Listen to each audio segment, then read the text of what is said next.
Muy buenas noches, estimados doctores y doctoras. Reciban nuevamente una cordial bienvenida a nombre de nuestra institución ANDAP.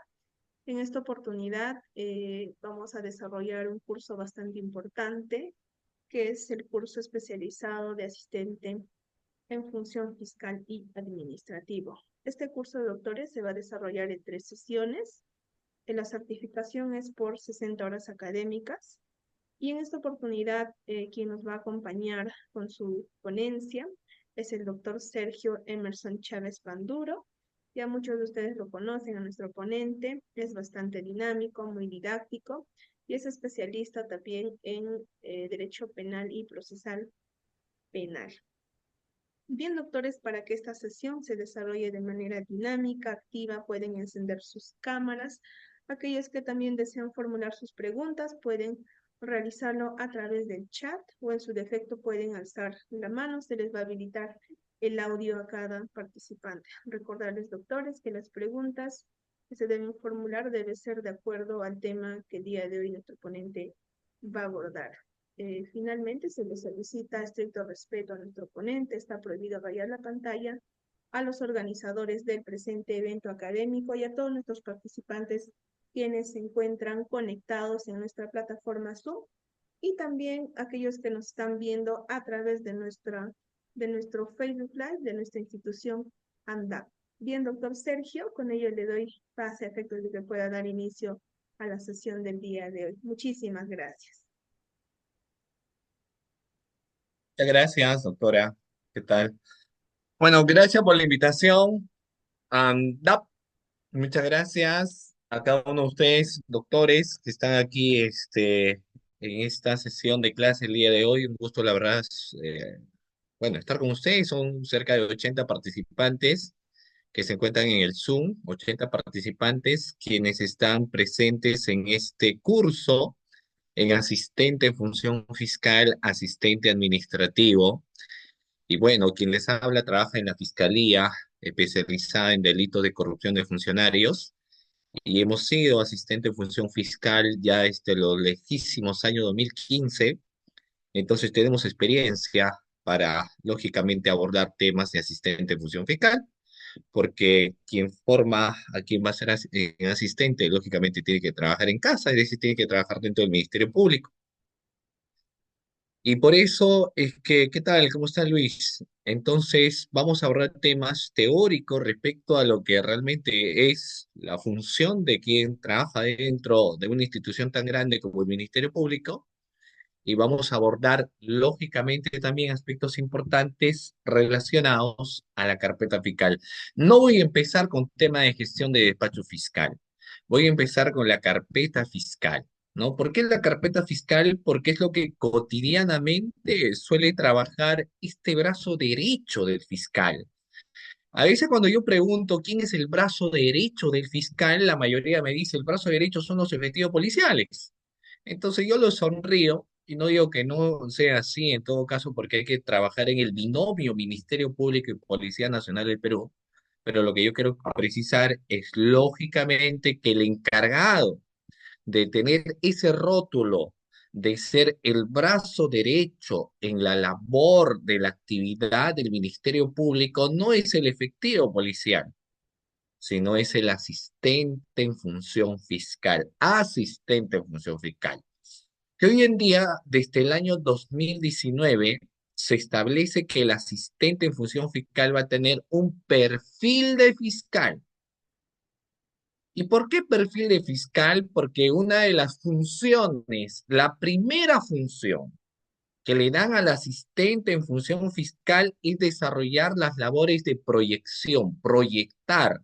Y cuando nos preguntan qué es proyectar, no es otra cosa que elaborar. Entonces uno dice, ¿qué tiene que elaborar el asistente en función fiscal? La primera función que tiene este servidor público es proyectar disposiciones, proyectar los requerimientos y proyectar los proveídos. El asistente en función fiscal con perfil de fiscal en el sistema procesal penal elabora tres cosas, doctores.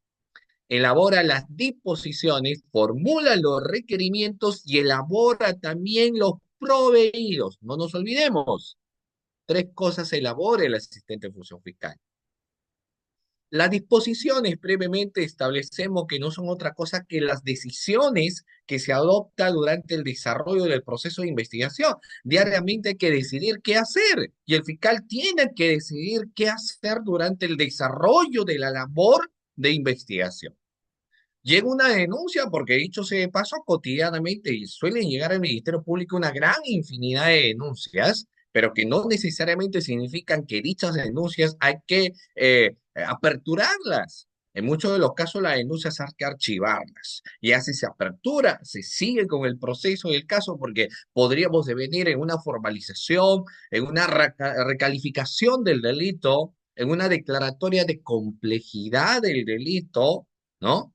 Entonces las disposiciones son igual a las decisiones. Los requerimientos, que lo formula también el fiscal, no tienen la característica de ser autónomas. Un requerimiento no es autónomo porque no depende del fiscal, sino que en este caso depende del juez de investigación preparatoria, juez que no existía con el Código de 1940, juez que existe con lo que todavía hasta ahorita mal llamado nuevo Código Procesal Penal, porque cuando yo escucho Código Procesal Penal, con todo el respeto del mundo, pero ya no puedes hablar de nuevo de algo que desde su origen ya tiene pues cerca de 20 años. Es cierto que la incorporación ha sido gradual, pero por favor, pues llamémonos como el nombre debería establecer que es Código Procesal Penal. Entonces, los requerimientos se formulan ante el juez de garantías y el juez de garantías ante esa formulación, estimados participantes, de dicho requerimiento, va a tener que tomar lógicamente también una serie de decisiones. Se toman decisiones y dentro de las decisiones que podrían tomarse, en este caso ya por parte del juzgado, es declarar fundado o infundado el requerimiento fiscal. Reitero, fundado o infundado. Y por último tenemos los proveídos, y los proveídos, doctores, son de mero trámite. Toda providencia que se trabaja, toda providencia que se elabora es de mero trámite, ¿no? Eso se caracterizan los temas de los proveídos de mero trámite. Todo escrito que llega hay que tener que proveer. Cotidianamente los abogados presentan sus escritos de apersonamiento, escritos solicitando copias, o escritos solicitando copias digitalizadas, participando en varias diligencias, solicitando al fiscal el desarrollo de algunos actos de investigación.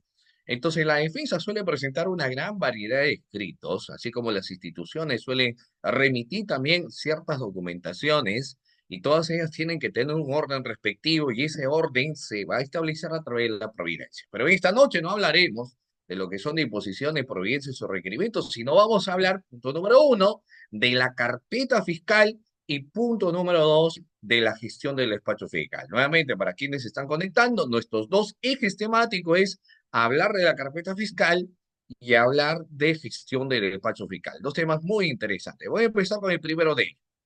El primero de ellos, doctores, está relacionado básicamente a lo que es la carpeta fiscal, lo vamos a ver aquí. Bueno, esta es la gestión del despacho fiscal. Vamos a empezar con la carpeta fiscal. Aquí está.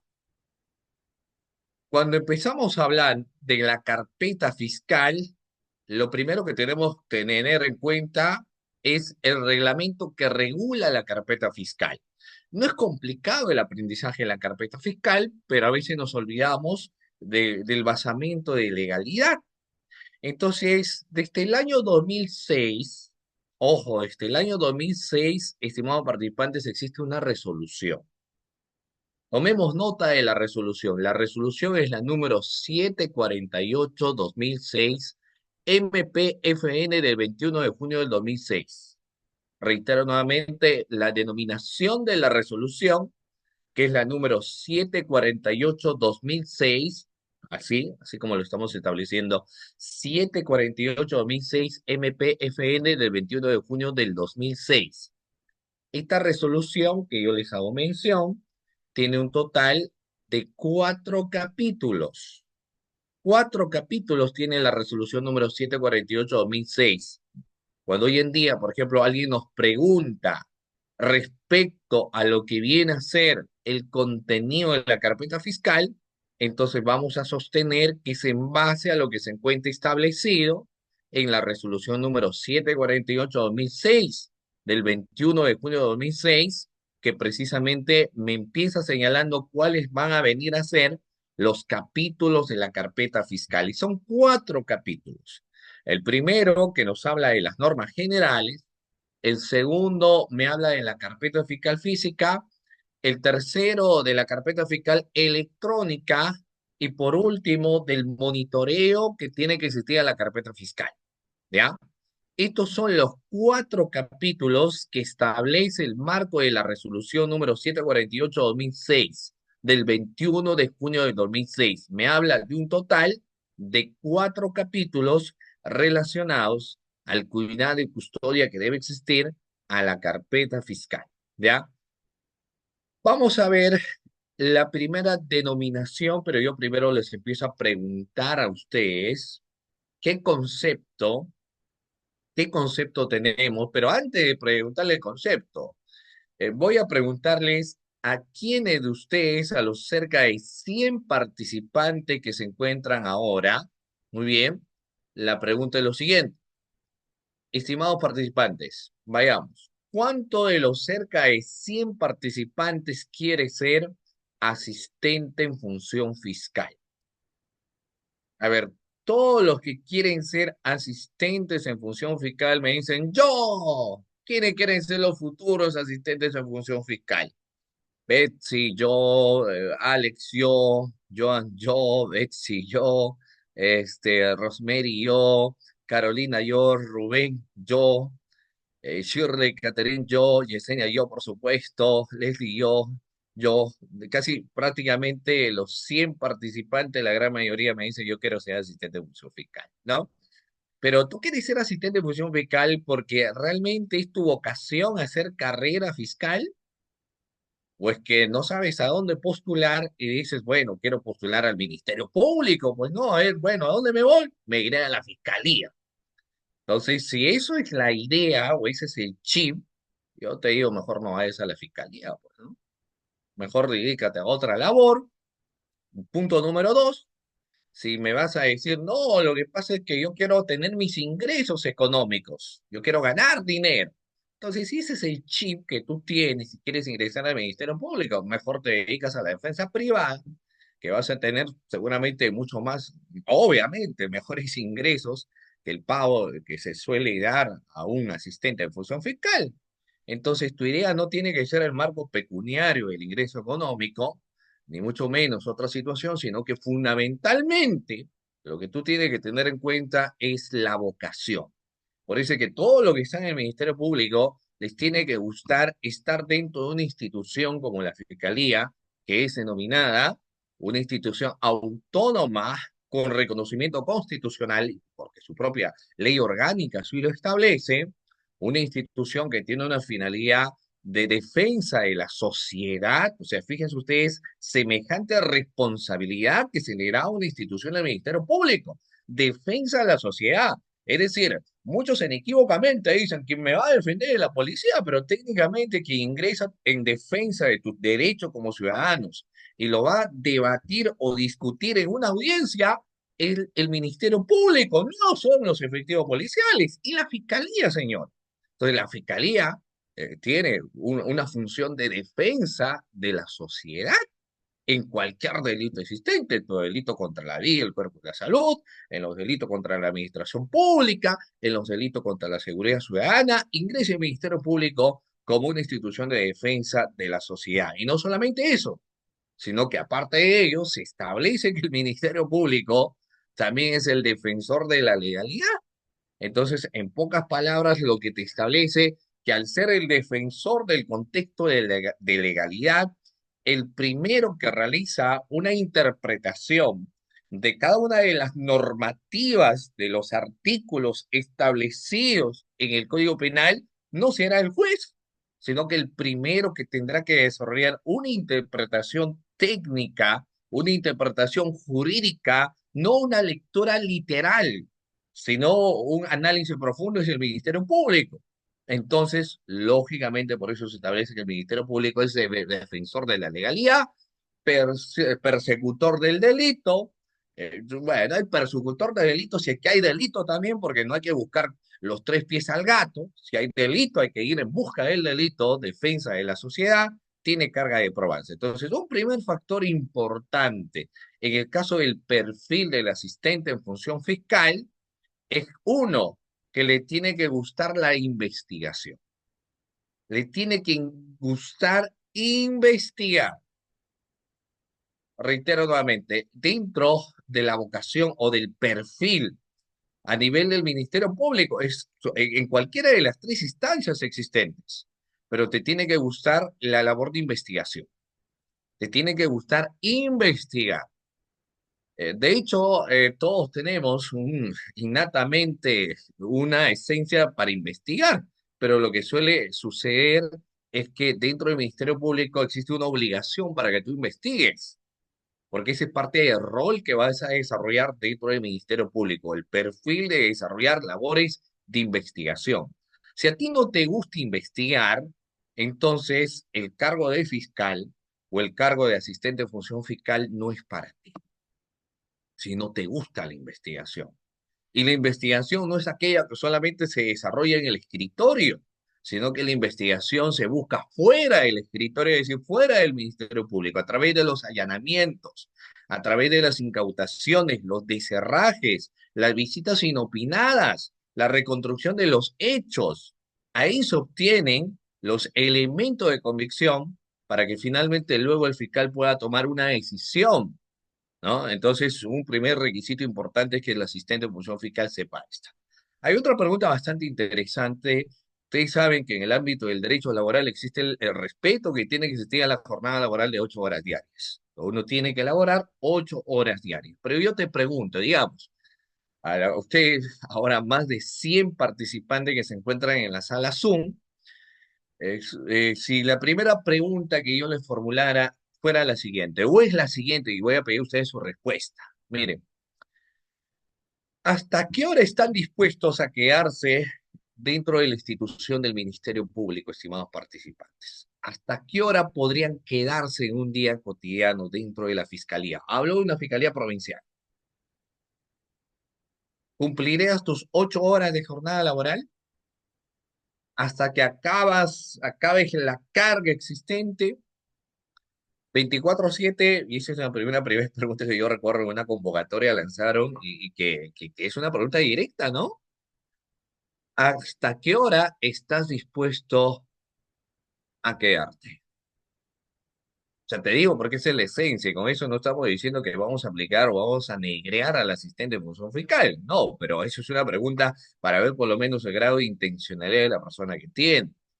Ahora, es cierto que si tiene un respeto de la jornada laboral, y en el contexto de la jornada laboral son de 8 horas diarias. Y si luego sigo laborando, son horas extras que lógicamente tienen que ser remuneradas.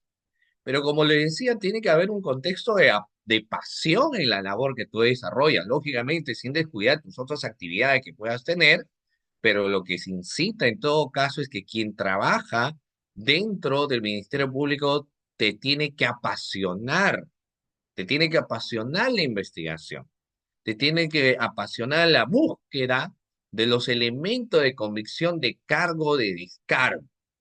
Y la verdad, pues, en estos últimos tiempos, la hora se nos pasa volando, uno no se da cuenta. Por ejemplo, en horas de la mañana, uno puede tomar dos declaraciones testimoniales, una declaración indagatoria, o sea, tres declaraciones, dependiendo también de la naturaleza, por supuesto que sí, del caso, pero en solo tres declaraciones posiblemente toda la mañana se nos haya concluido.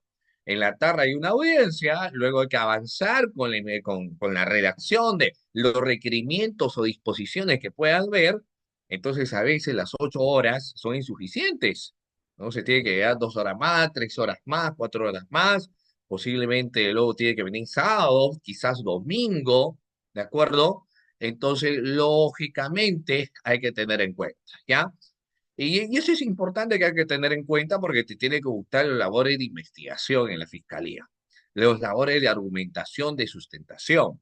De hecho, dentro de la fiscalía ejerces por eso es que yo les comento en un reel, este, yo lancé un reel donde generó bastante polémica, porque yo decía que algo que nosotros lo hemos evaluado, porque a veces hay personas que dicen, voy a ir al Ministerio Público para aprender. Dicen, no voy a ir a la fiscalía porque en la fiscalía voy a aprender. Y yo digo, si tú quieres aprender, te vas a otro lugar, pero a la fiscalía no vienes, porque la fiscalía no es la escuelita para que tú aprendas. La fiscalía no es pregrado. La fiscalía no es una maestría, no es un doctorado. En la fiscalía se necesita personas, en este caso asistentes en función fiscal, que ya tengan un conocimiento. Por eso es que muy bien está establecido que muchas de las convocatorias tienes que tener mínimamente 2 años de experiencia. Porque al Ministerio Público tú no llegas a aprender, llegas a aportar tus conocimientos. Y si tú eres bachiller en la carrera, si postula como asistente administrativo, por ejemplo, entonces se entiende que tú tienes el conocimiento mucho más fresco.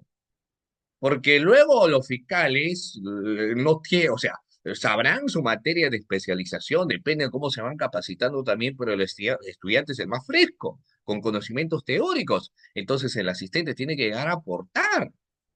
Pero si no vas a llegar a aportar y si piensas inequívocamente que vas a llegar a aprender, entonces el Ministerio Público no es para ti. Pero ¿qué hacer si es que yo en realidad quiero trabajar en el Ministerio Público y yo no sé absolutamente nada? Pero en eso también ha pensado la Fiscalía, porque no podemos cortar la ilusión de muchas personas que todavía no tienen el conocimiento, pero quieren estar dentro de una institución tan grande como viene a ser el Ministerio Público. No existe prácticas en la Fiscalía. A pesar que algunos lo desarrollan, pero no te entregan ningún tipo de constancia de práctica, porque la fiscalía no está reglamentada, o sea, hay prácticas. No puedes hacer práctica dentro del Ministerio Público técnicamente. Entonces muchos estudiantes de derecho dicen, pero yo quiero hacer mi práctica porque mi sueño es ser algún día, mi sueño es ser fiscal, dice. Ya, entonces no te preocupes si el Ministerio Público pensando en ello ha generado los programas de voluntariado. Los programas de voluntariado. Así que yo les invito a ustedes a chequear la página del Ministerio Público, sobre todo lo que sea en pregrado, ¿no? Los de tercer año, cuarto año, existe un programa de voluntariado, donde es algo bastante interesante porque quienes son voluntarios en el Ministerio Público tienen que cumplir una jornada de horas. Aparte que tienen acceso gratuito de poder capacitarse dentro de la escuela del Ministerio Público. Ahí sí hay un aprendizaje bastante interesante que hay que tener en cuenta, lógicamente, quienes sí van a tener un marco de participación, ¿no? Bastante interesante en ese prerrogativo, pues que hablamos de las labores que se van a desarrollar dentro del Ministerio Público, ¿no? En las labores, mutas o contexto de aprendizaje que finalmente tienen que existir. Y eso nos va a permitir a nosotros evidenciar esos contextos, pues el cómo deviene a ser los factores o labores existentes del aprendizaje cotidiano que se tienen que desarrollar, aprendizaje que siempre se tienen que establecer dentro de las labores o prerrogativas a nivel, lógicamente, de la Fiscalía, los programas de voluntariado. Posteriormente a los programas de voluntariado, uno accede, no siempre, porque ustedes saben que para ser asistente en función fiscal, tú tienes que ser mínimamente bachiller en la carrera de Derecho. Entonces muchos no cumplen todavía el perfil de ser bachilleres en la carrera de Derecho. Entonces dice, yo no puedo postular a ser asistente de función fiscal, pero antes de ser asistente de función fiscal, tú puedes llegar a ser asistente administrativo. Y para asistente administrativo no requiere ser bachiller en Derecho, sino requieres estar, por ejemplo, en el cuarto año de la carrera. Y lógicamente, en el cuarto año de la carrera no siempre te van a pedir experiencia en entidad pública, sino privadas. Y si incluso no tienes todavía ese perfil de llegar a ser asistente administrativo, entonces lo que puedes llegar a hacer, por ejemplo, en esos casos en concretos, es buscar postular y ser asistente administrativo notificador. Entonces, vamos a ver que va graduando. Ahora no dice, Nadie nace sabiendo, todos empiezan desde cero, pero para eso se tiene que aprender, para eso el cimiento básico, doctores, es la universidad. Aprender parte general, parte especial. Si tú llegas con un conocimiento teórico, todo es mucho más sencillo. Pero si terminas la carrera y desconoces parte general, parte especial, ¿cómo quieres aprender algo que no has aprendido en la universidad? Porque ahí son las exigencias fundamentales. Si tu aprendizaje es bastante interesante a nivel de pregrado, ¿no? Entonces, lógicamente, quedas con un conocimiento teórico y la práctica te va a ser mucho más sencillo, ¿ya? Pero bueno, sigamos. Eso es lo importante tener que mencionar. Ahora vamos a ver algo bastante importante, doctores, porque en el caso de reglamentos y directivas, que yo les estaba hablando de la carpeta fiscal, existe pues la resolución número 748/2006 MPFN del 21 de junio de 2006. Reitero nuevamente, estimados participantes, tenemos nosotros la resolución número 748, ojo, hablamos, resolución 748/2006 MPFN del 21 de junio de 2006. Esa es la resolución que nosotros tenemos. Esa resolución, y acá yo les voy a preguntar, nos empieza estableciendo un concepto inicial de la carpeta. Entonces, yo les voy a preguntar ahora, estimados participantes, ¿qué concepto tienen? Porque hemos escuchado hablar con participantes, hemos escuchado hablar de la carpeta fiscal en alguna ocasión, sabemos que es la carpeta fiscal, ¿sí? Entonces, si sabemos qué es la carpeta fiscal, la pregunta es, ¿qué es la carpeta fiscal? ¿Algún concepto inicial, a ver, doctores, de qué es la carpeta fiscal? ¿Qué es la carpeta fiscal, doctores? Vamos, ¿qué es la carpeta fiscal?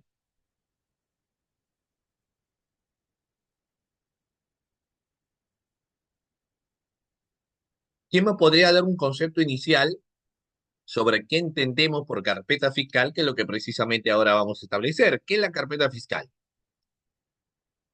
A ver, doctores, son 121 participantes. Ideas, ¿qué es la carpeta fiscal? Porque hemos escuchado esa denominación en algún momento, ¿o no? Sobre lo que es la carpeta fiscal. Sí, cierto. O sea, uno cuando va al Ministerio Público dice que no soy lectora de la carpeta fiscal. Cuando envías el estudio jurídico al practicante, el practicante le dice, por ejemplo, a ver, vaya a recoger las copias que hemos solicitado de la carpeta fiscal, o si alguien llama y dicen, a ver, ya, pero dime el número de la carpeta fiscal, entonces siempre o cotidianamente nosotros vamos a encontrar esa denominación de lo que en realidad viene a ser carpeta fiscal. Entonces vamos viendo en qué consiste, qué viene a ser. Muy bien. Voy a leerlos porque me gusta leer a ver cómo participan ustedes. Me dice, por ejemplo, Ana me dice, donde se realiza una presentación de investigación del delito de alguna persona. Ya. Acá me dice, doctor, buenas noches, la carpeta fiscal es un instrumento técnico. Muy bien. Jesús me dice, toda la documentación de la investigación aparte de la denuncia. Jessica me dice, es un instrumento importante. David me dice, es el conjunto de actuados.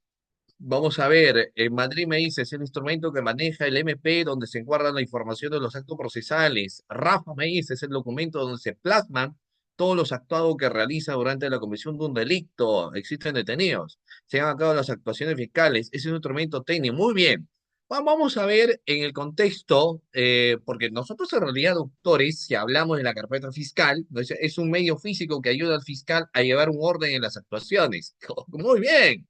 Nosotros podemos dar muchas conceptualizaciones de la óptica que nosotros tengamos respecto a lo que viene a ser la carpeta fiscal, pero de la resolución que yo les he mencionado, el numeral 4, ojo, numeral 4 da un concepto de lo que viene a ser la carpeta fiscal y te establece la carpeta fiscal lo siguiente. Te dice muy bien que en el artículo 4 la carpeta fiscal es un instrumento técnico de trabajo.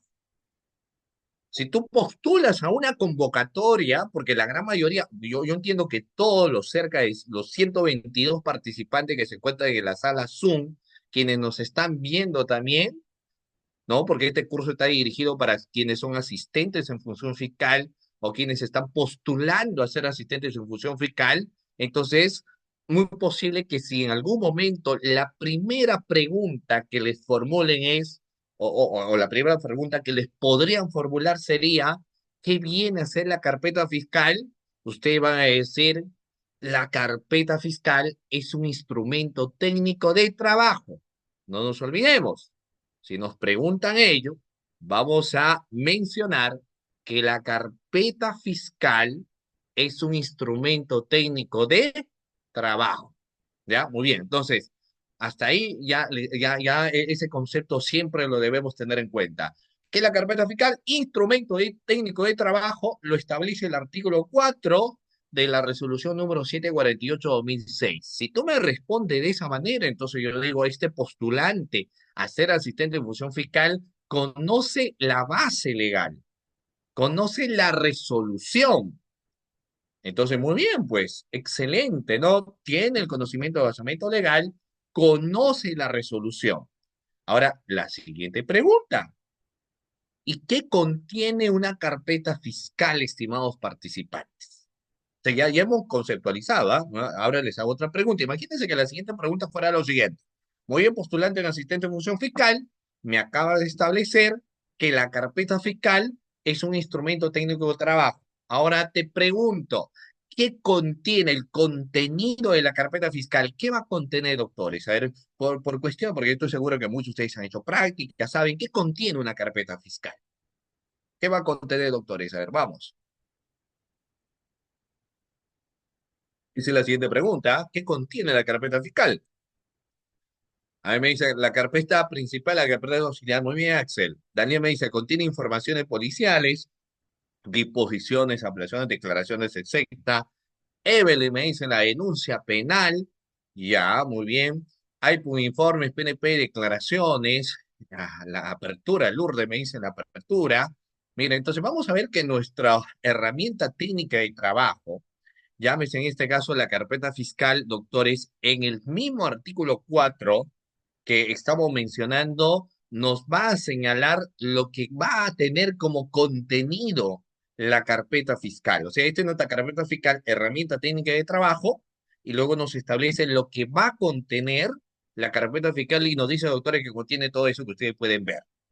¿No? La denuncia, el informe policial, la diligencia de investigación, los documentos obtenidos, las actas fiscales, por ejemplo, las actas levantadas, disposiciones de requerimientos proveídos, las resoluciones, o sea, toda documentación útil, toda documentación útil para la investigación va a contener la carpeta fiscal, ¿ya? Toda documentación útil va a contener, doctores, la carpeta fiscal, ¿ya?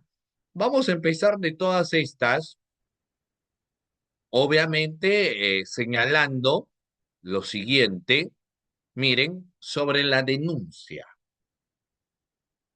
Ustedes aproximadamente me podrían dar algún dato, porque entiendo que ustedes por ahí han trabajado, están haciendo prácticas, etcétera, pero a ver, en un aproximado, en base a los conocimientos que ustedes puedan tener, ¿cuántas denuncias cotidianamente creen ustedes que llega al Ministerio Público? A ver, ¿cuántas denuncias aproximado? Un aproximado de denuncia. Yo sé que ustedes me van a decir, depende pues mucho de la fiscalía donde tú te encuentras, ¿no? Depende mucho si es una fiscalía de violencia contra la mujer y los integrantes del grupo familiar.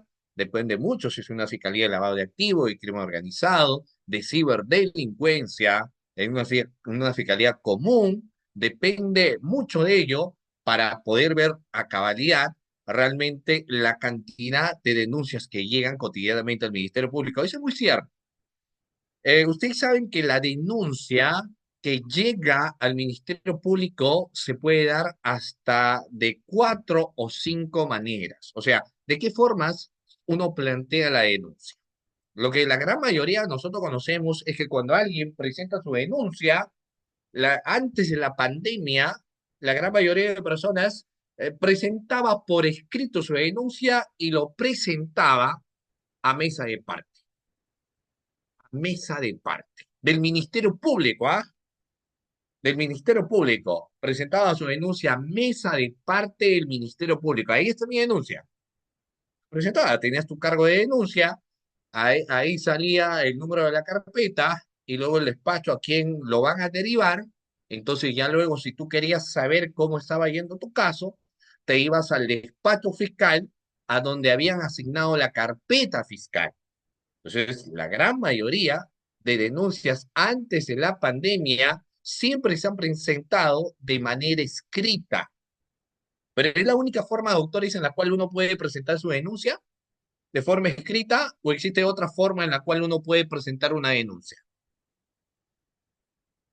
Las denuncias también se pueden presentar de forma digitalizada, pues, a través de correo electrónico de mesa de parte. No es necesario que tú me presentes una denuncia de forma física, si no lo presentas además también de forma virtual. Pregunta, ¿puedo presentar una denuncia de manera oral? ¿Es posible, estimado participante, presentar una denuncia de manera oral?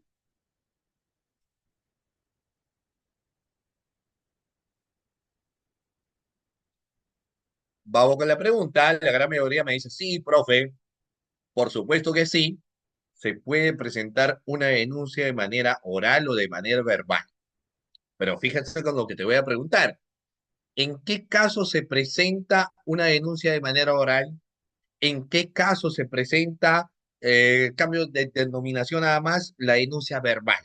A ver, manifiéstame, señálame, ¿en qué casos presentas una denuncia oral, una denuncia verbal? ¿En qué situaciones? Porque no siempre, porque si no, imagínense, si hay que presentar siempre las denuncias verbales, entonces, ¿para qué voy a presentar una denuncia a través de mesa de parte? No tendría sentido.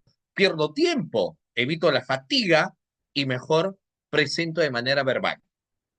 ¿Para qué lo voy a presentar de manera virtual?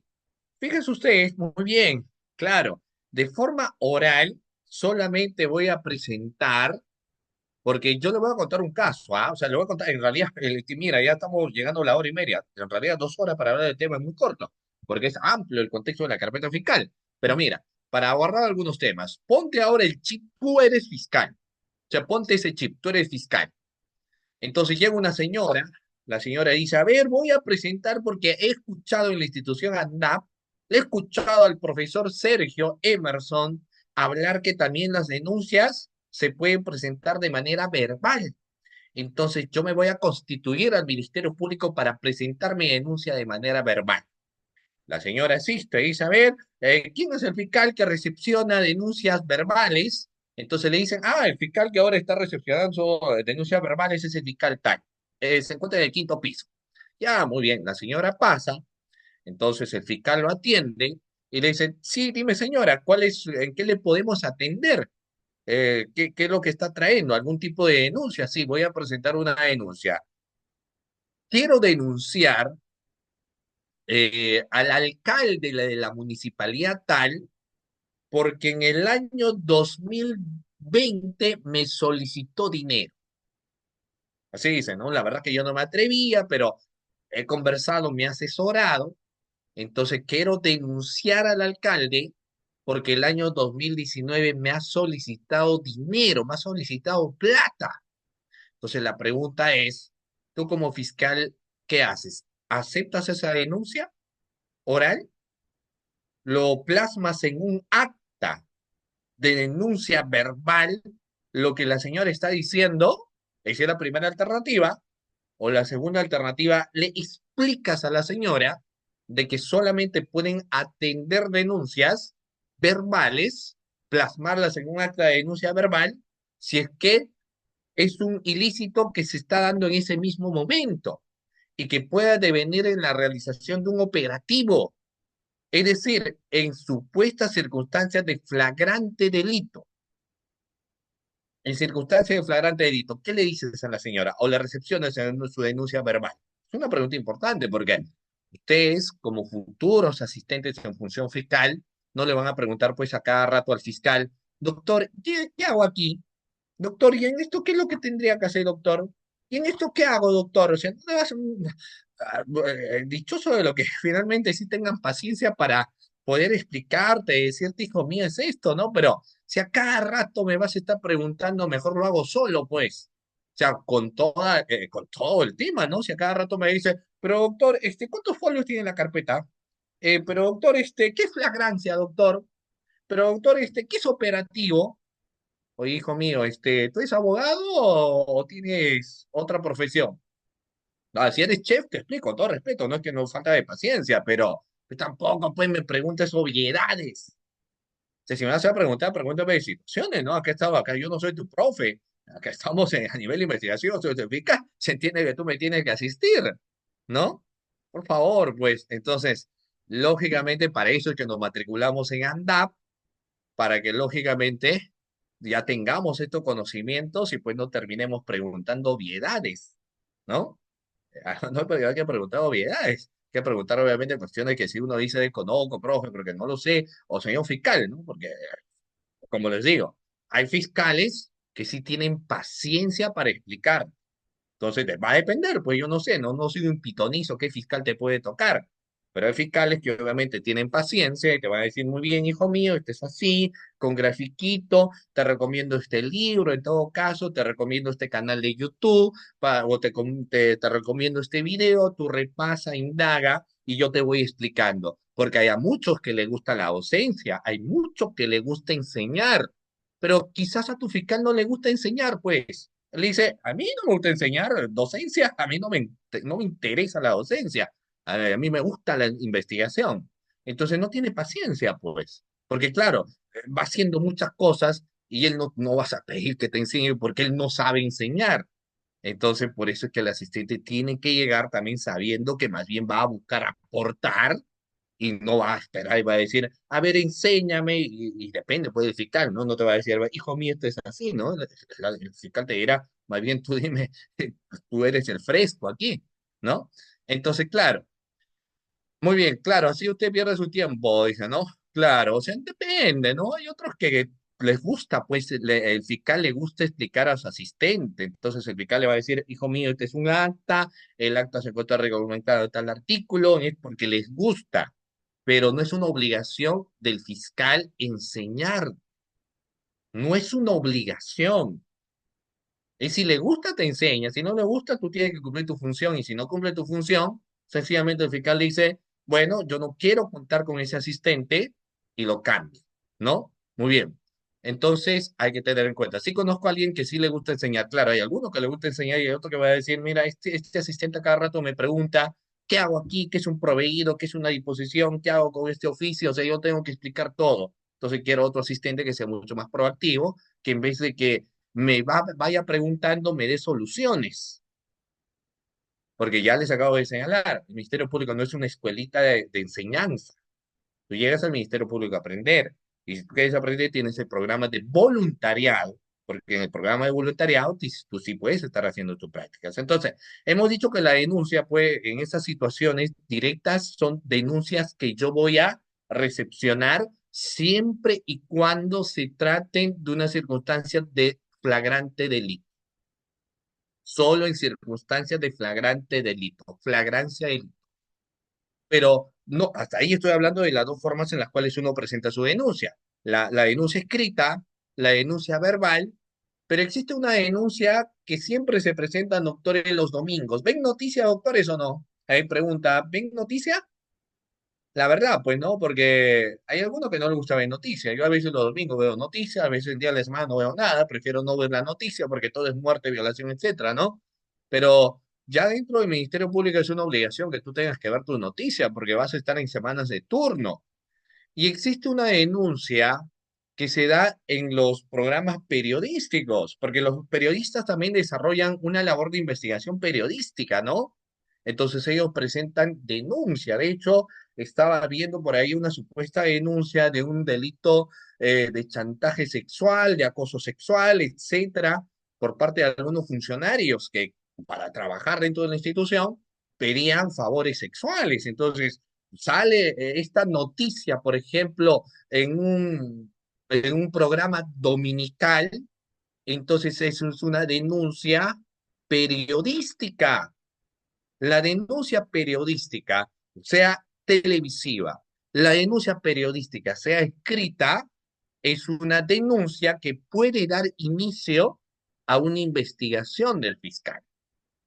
No, no, a mí nadie me lo presentó por escrito, nadie me lo dijo verbalmente, pero he visto la noticia, o lógicamente mi despacho fiscal está de turno, entonces asumo la denuncia periodística como propia. Y a ese se lo denomina denuncia periodística, lo que algunos dicen noticia criminis. La denuncia periodística puede ser radial, puede ser televisiva también. Otra forma que el código lo establece es que el fiscal de oficio puede dar inicio a la investigación. Ya ese es otro factor, ¿no? O sea, el fiscal no recibe ningún tipo de denuncia de esta magnitud, ni verbal, ni escrita, ni por correo electrónico, pero el fiscal de oficio puede decidir iniciar una investigación.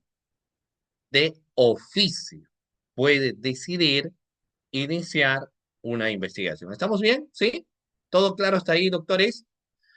Entonces, mi carpeta fiscal va a contener la denuncia. ¿Qué más? Puede haber informe policial y, lógicamente, todas las diligencias que se van a llevar a cabo. Por ejemplo, ¿qué diligencia conocemos? ¿Qué diligencia creen que desarrolle el fiscal? A ver, enumere, mi estimado participante, porque también me dice que va a contener la carpeta fiscal todas las diligencias. Por ejemplo, cuando alguien emite una disposición de apertura de investigación, el fiscal les dice, voy a aperturar la investigación, voy a dar inicio a la investigación, eso lo decide el fiscal, muy bien, vamos a ver qué es lo que sucede, ¿no? Vamos a ver.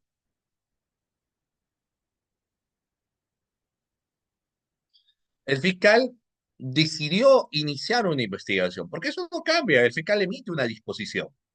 Y el Código Procesal Penal te establece que la única forma de iniciar una investigación es a través de la disposición, denominada disposición de apertura. Con la disposición de apertura doy inicio a la investigación. Con la disposición de apertura doy inicio a la investigación. Dentro de esa investigación necesito una duda razonable de la presunta comisión del hecho delictuoso y eso lo pongo en la descripción de los hechos. Pero después de ello tengo que desarrollar actos de investigación. Entonces la pregunta que yo estoy formulando es, ¿qué actos de investigación conocemos? ¿De qué acto de investigación hemos escuchado hablar? Por ejemplo, un acto de investigación, doctores, las famosas declaraciones. Muy bien, las famosas declaraciones. Hay que convocar a declarar. ¿A quiénes vamos a convocar a declarar? A los testigos y al investigado. En el caso de los testigos, lógicamente, son las famosas declaraciones testimoniales. A veces el testigo no quiere concurrir a declarar. ¿Qué hacemos, doctores? Pregunta. ¿Qué hacer? Mire, fíjense ustedes que estoy haciendo cierta pregunta que tal vez ustedes como postulantes se le pueden formular. Si tú tienes un testigo, lo estamos convocando a declarar, pero el testigo, sobre todo la ciudadanía que ya no cree en la administración de justicia, dice, no me interesa que me estén citando a declarar, yo no voy a ir. Aparte que estoy trabajando, es una pérdida de tiempo que pueda concurrir a tomar mi declaración. Entonces, ¿qué hacemos si ese testigo, el fiscal, no sabe, máxima de la realidad? Entonces el fiscal dice posiblemente este testigo no vaya a concurrir a declarar. ¿Qué hacemos? ¿Qué harían, doctores? Entonces aplicamos los apremios que el Código Procesal Penal lo establece. El artículo 66 del Código Procesal Penal me habla de la figura de la conducción, ¿cómo se llama, doctores? La conducción compulsiva. Entonces yo sé que tal vez ese testigo no quiere concurrir a declarar. Entonces lo cito a declarar bajo apercibimiento. Bajo apercibimiento de ordenar su conducción compulsiva. Cuando hablamos de conducción compulsiva no es otra cosa de traerlo de grado o fuerza en el caso que no asista. Entonces se lo va a traer de esa manera, ¿no? En base al artículo 66 del Código Procesal Penal. En el caso de los testigos. Así como uno va a citar a los testigos, también va a citar o no va a citar al investigado, doctores. ¿Citará o no citará al investigado? Por supuesto, que en este caso va a programar la declaración denominada declaración indagatoria. Si hoy en día escuchan una denominación como tal de declaración indagatoria, ¿no? La declaración indagatoria es la declaración del investigado. Ahora, yo les voy a preguntar pues ahí, porque esto sí, ustedes saben que los fiscales son autónomos finalmente en la toma de sus decisiones. Entonces la pregunta que yo les formulo es la siguiente, o está basada en los siguientes términos. Eh, ¿Tú traerías de grado o fuerza al investigado a que venga a rendir su declaración, doctor Is, o no? ¿Al investigado hay que traerlo de grado o fuerza o no? La norma te dice que sí es posible, pero yo te pregunto a ti en el grado de tu propia autonomía. Si tú fueras fiscal, eres fiscal, ¿traerías a un investigado de grado o fuerza o no? Si me dices sí, ¿por qué? Y si me dices no, ¿por qué no? Porque lógicamente tendría que explicarme. Si tú me dices sí, yo lo traigo a la persona que está siendo investigada, al investigado de grado o fuerza, bueno, lo puedes hacer y cuando tú no lo traes. Lo que pasa es que ahí eh, la norma no te prohíbe, ¿ah? La norma no te dice no apliques el bajo procedimiento del caso de los imputados. Pero lo que pasa es que mucho se analiza la conducta procesal, pues. O sea, eh, lo que yo les digo, lo que les adelanto en ese caso en concreto es que cuando tú vas a programar la declaración de la persona que está siendo investigada, lo que hay que tener en cuenta es que hay que notificarlo debidamente a su domicilio procesal. Ya cuando se tiene notificado debidamente a su domicilio procesal, la persona que quiere brindar su declaración, el investigado que quiera brindar su declaración, lo va a hacer, lo va a realizar, porque quiere aportar. Pero el investigado que se hace de la vista gorda, sabe que le ha llegado la notificación, no quiere concurrir, y luego tú le vas a obligar, porque sí puedes hacerlo, en base al artículo 66 del Código Procesal Penal, dice, haber imputado, yo te voy a traer de grado fuerza que declares, el imputado te va a decir, me amparo en el segundo párrafo del artículo 71 del Código Procesal Penal, que me establece guardar silencio. Tengo el derecho a agarrar silencio. Entonces, has movido todo el aparato estatal, has movido la actividad de la policía para que lo traigan de grado fuerza, y luego el imputado te dice, yo no voy a declarar. Entonces es un gasto innecesario, uno ve, pues no. Es como suplicar a alguien que finalmente no te va a aportar absolutamente nada. Entonces, si la persona desea, vendrá a declarar. Por eso es que algunos fiscales no optan, en el caso de los investigados, traerlo de grado fuerza, porque a veces el investigado cuando es traído de esa manera, porque ellos en realidad no quieren venir a rendir su declaración, sencillamente dicen yo no voy a declarar, ¿no? Porque están en todo su derecho también. Ya bueno, entonces los actos de investigación, declaraciones testimoniales, acto de investigación, declaraciones indagatorias, ¿qué otro acto de investigación? Las incautaciones. Las incautaciones son actos de investigación, ¿o no? Son diligencias que desarrolla el fiscal. Por ejemplo, una diligencia, doctores, podría estar relacionado a los famosos allanamientos. En los allanamientos, ustedes saben que va a haber, el fiscal por lo general va a solicitar lo que se llama en este caso, doctores, eh, el famoso deserraje, incautación o detención, el famoso 3 por uno pues. No sé si ustedes han escuchado el famoso 3 por uno. O sea, por lo general, el requerimiento del fiscal va en un requerimiento de detención, punto número uno.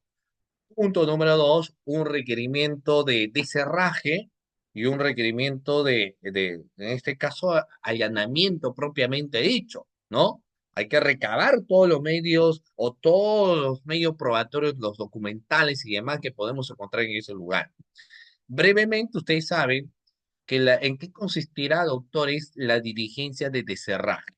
Que eso es un acto de investigación que lógicamente va a tener también nuestra herramienta técnica de trabajo, llámese en este caso, doctores, y nuestra carpeta fiscal. Pero la pregunta yo te digo, para la diligencia, fíjese con lo que señalo, para la diligencia de deserraje, para la diligencia de deserraje, ¿yo necesito autorización judicial o no? Ahí tu pregunta, respóndame con un sí o respóndame con un no, si para la diligencia de deserraje necesito o no necesito autorización judicial. Y si tú me dices, sí, necesito autorización judicial, ahora permítame preguntarte, ¿por qué? ¿Por qué necesitas autorización judicial? ¿Por qué?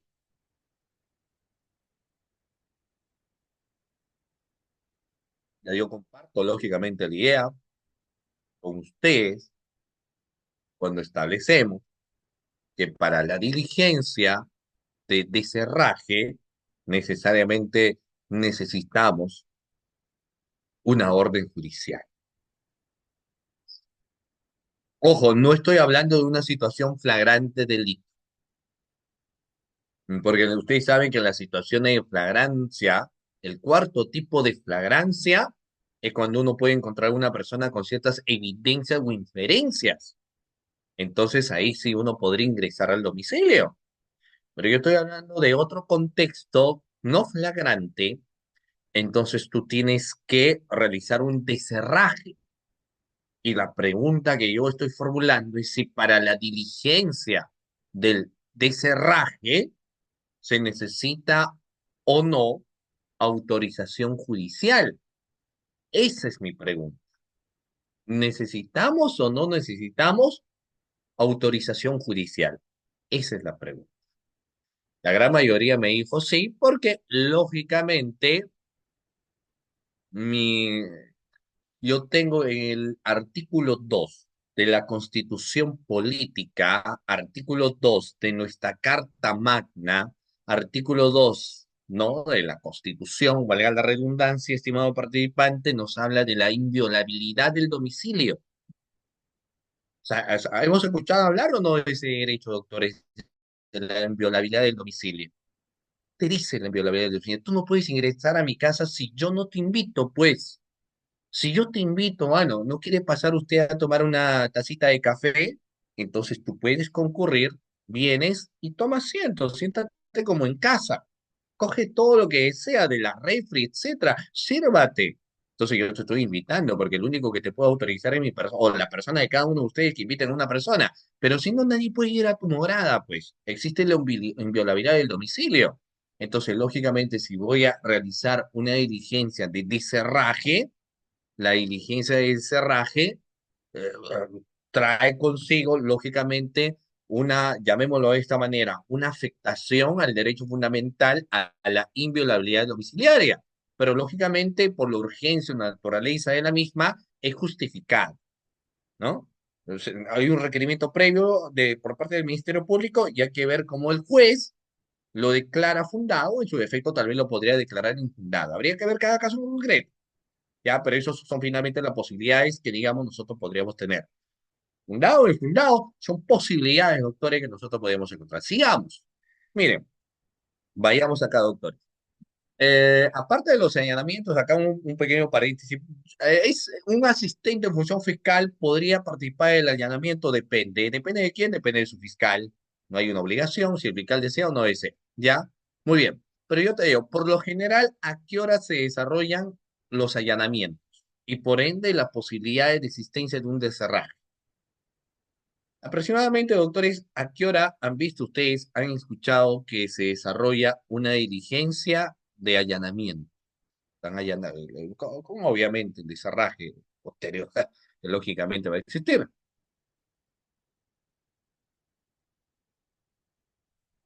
A ver, aproximadamente ¿a qué hora? Una proxa,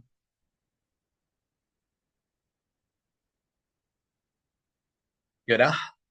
Suele variar, pero en muchos de los casos a las 4 de la mañana, a las 5 de la mañana, no, 4 de la mañana, 5 de la mañana, esa es la una, no tanto, por lo general, 4 de la mañana, 5 de la mañana, se van desarrollando esas diligencias, estimados participantes. Esas diligencias que yo estoy mencionando suelen desarrollarse en ese horario. Ahora, para muchos, no sé ustedes qué opinan, porque han salido miles de personas que estaban en contra de ello. Por ejemplo, vamos a ver, hasta el homicidio de por investigante resulta en el distrito de Miraflores. Ya, mire, Se mencionó que hicieron un allanamiento, no puede explicar, estaba a favor, ya, llamamos, ya, no, ya lo vamos a ver. Este, miren, eh, muchos salían, sobre todo los que tienen la perspectiva de los derechos humanos, decían, pues, ¿cómo es que, y qué opinan ustedes, no? Porque ustedes saben que en el caso del deserraje, uno tiene que actuar rápido.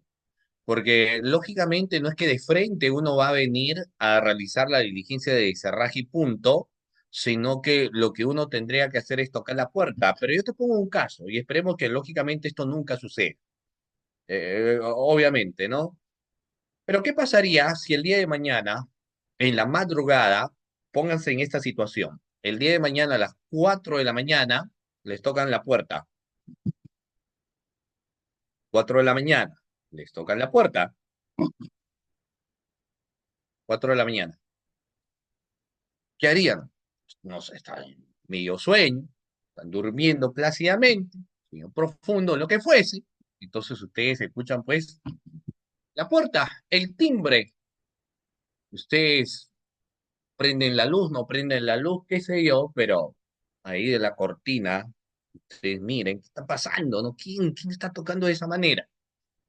Y la imagen que ustedes ven es a un promedio de 5 fiscales, 4 fiscales, y ven pues un promedio de 15 efectivos policiales. ¿Abren o no abren? Entonces yo les pongo en ese contexto a ustedes. ¿Abren o no abren? ¿Qué harían? La verdad, díganme ustedes. Yo les pongo en esa situación. 4 de la mañana en tu casa. ¿Abres o no abres? La verdad.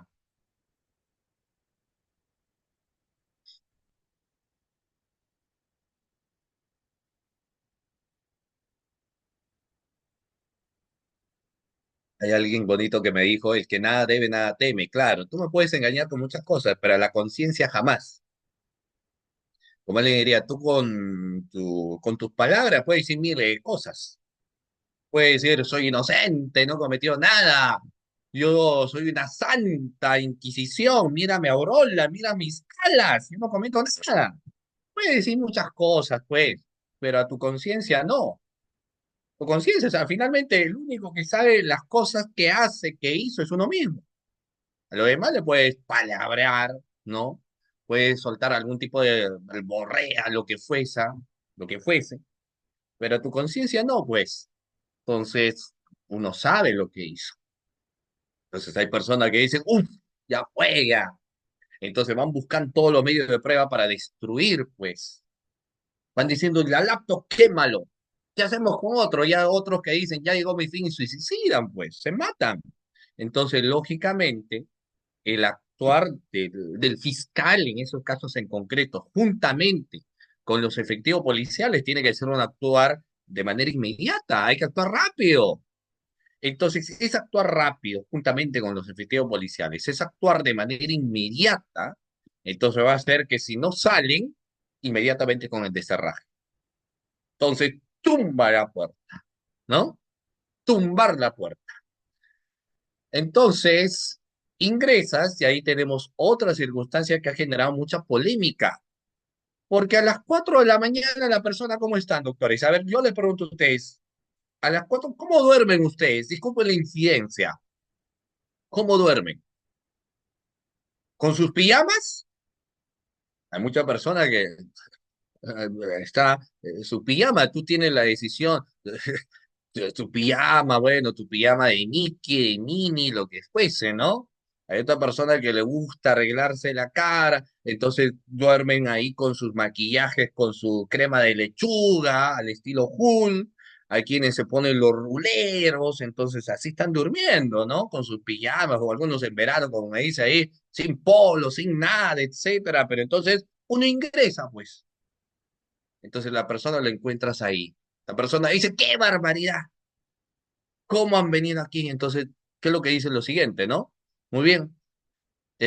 ¿Cómo? O sea, que estoy con mi pijama, estoy con mi pijama graciosa, entonces déjame cambiarme. Entonces, te pongo en la siguiente situación. Tú eres el fiscal.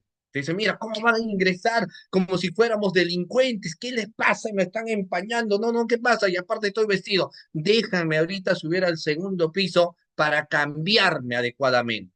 La pregunta es, ¿tu fiscal le dejas subir al segundo piso para que se cambie o no? ¿Qué haces? Le dice, uy, sí, señora, disculpe, la verdad, mil disculpes, estoy haciendo mi chamba, cámbiase, por favorcito, y bajes. ¿Haces eso? Y si el loco se mata,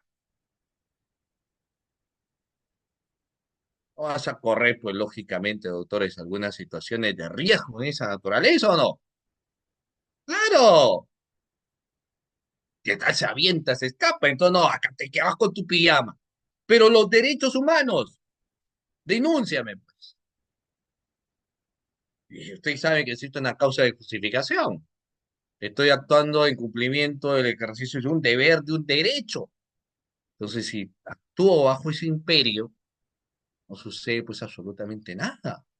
Entonces le puede pasar algo. Entonces, bueno, esas son las diligencias. De esas diligencias, de la detención, de la incautación, del desherraje, pero puede ir acompañado de un efectivo policial. Sí, pero tú no sabes si esa persona que está luego forcejeo, ¿no? Puede pasar mejor un caso evitar esa situación.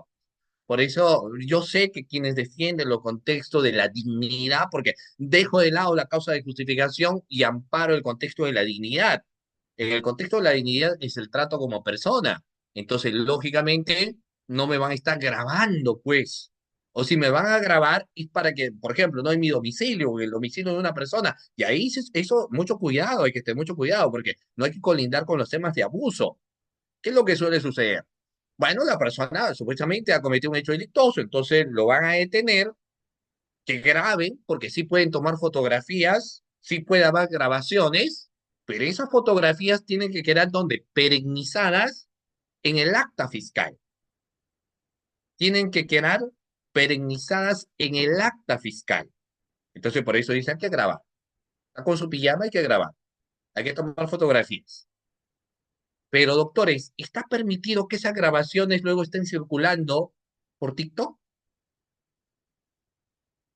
¿Que esas fotografías que le han tomado al interior del lugar circulen? ¿O eso es en contra del contexto de la dignidad? Tengan mucho cuidado, porque uno puede grabar fuera, pero esas grabaciones y fotografías no tendría que salir. Y si sale, habría que ver de quién salió y buscar al responsable, porque así atenta así contra su dignidad. Grabe afuera todo lo que quieras, pero la diligencia es reservada. Por eso es que ni la prensa puede ingresar, si mucho menos si alguien va a grabar y luego saque ese video de la persona con pijama, hay que ver quién hizo la grabación, por qué lo difundió, a quién y todo el peso de la ley porque estás en contra del contexto de la dignidad de persona. Eso es algo que hay que trabajarlo muchísimo. Afuera graba todo lo que deseas, interno no tiene, y si grabas, no lo vas a difundir, pues. Esos son otros factores que hay que analizar. Y ahí ingresa la dignidad del ser humano, pues, de persona. Luego empiezan haciendo memes y todo lo demás, ¿no? Y mucho cuidado. No puedes grabar cuestiones internas, porque sin lugar a dudas también ahí encontramos lo que viene a ser el contexto, pues, de la presunción de inocencia, ¿no? Que es otra vertiente. Bueno, dejando todo eso, doctores, bajo todo lo que se obtenga, todas las diligencias que se van a llevar a cabo, absolutamente todas van a ingresar a nuestra carpeta fiscal. Todos los documentos que obtengo, y eso les he señalado a algunos nada más, pero lo que les estoy señalando es que toda la documentación, estimados amigos, estimados participantes, toda la documentación que nosotros vamos a recabar durante el desarrollo de la labor de investigación, tiene que encontrarse dentro de lo que va a venir a ser la carpeta fiscal. Todo tiene que estar dentro de la carpetita, carpetita, carpetita. Ahí se encuentra. Ahí tiene que haber, ¿ya?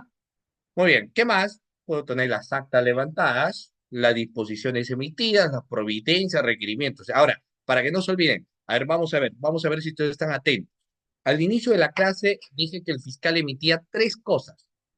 Eso lo dije al inicio de la clase y ahora les voy a preguntar, porque cuando yo hablo del asistente de función fiscal, el asistente de función fiscal también tiene ese perfil. que no es otra cosa que el perfil de fiscal. Entonces, mi pregunta es, el asistente de función fiscal, doctores, emite tres cosas. ¿Cuáles son las tres cosas que emite el fiscal? O en este caso, por ejemplo, trabaja en una labor de proyección el asistente de función fiscal. Son tres cosas que yo he señalado, doctores. Vamos a ver, vamos a poner 20 a los participantes. A ver, qué va a contar? ¿Qué emite? ¿Cuáles son las tres cosas que emite el asistente de función fiscal?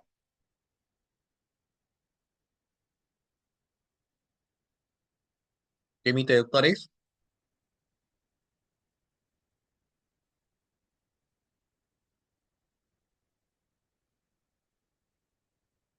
Emite la famosa las disposiciones fiscales. Después de las disposiciones, ¿qué más? Los requerimientos fiscales. Tengo las disposiciones fiscales que se trabajan. Tengo los requerimientos que se emiten. Ya, proyecta, ya, claro, hay que poner proyecta. Si no proyecta, ya, muy bien, excelente. Va a haber una labor de proyección, porque lo que técnicamente te lo formula directamente es el fiscal. No dejamos proyecto, porque no firma el asistente. Entonces, proyecta disposiciones, proyecta requerimientos y proyecta los famosos proveídos. ¿Ya?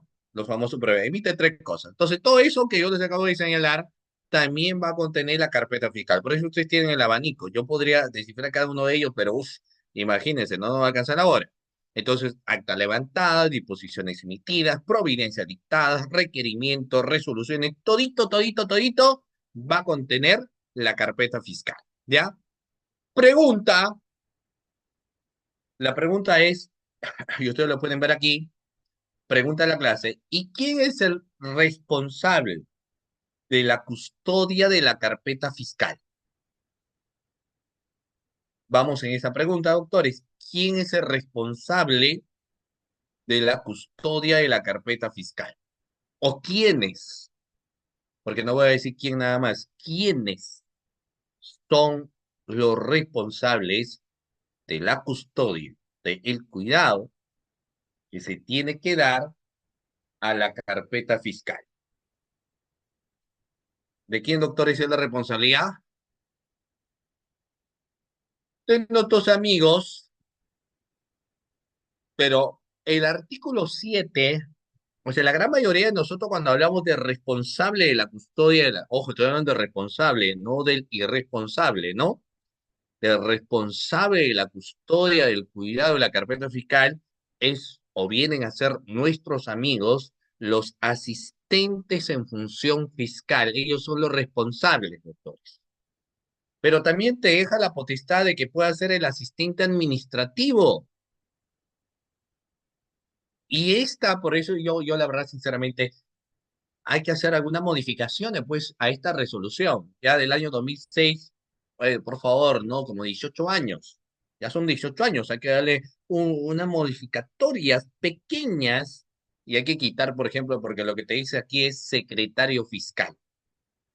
Busque cualquier convocatoria, no existe un perfil de secretario fiscal, pero lo que pasa es que es una denominación antigua, algo así como el famoso escribano. ¿Han escuchado ustedes hablar de quién es el escribano? ¿Han escuchado, estimado participante, del famoso escribano, el notario? El notario es el escribano. ¿Han escuchado o no? Yo sé que de las nuevas generaciones posiblemente no, pero han escuchado lo más antiguo, los que ya pintan canas, ¿no? ¿Han escuchado ustedes hablar del escribano?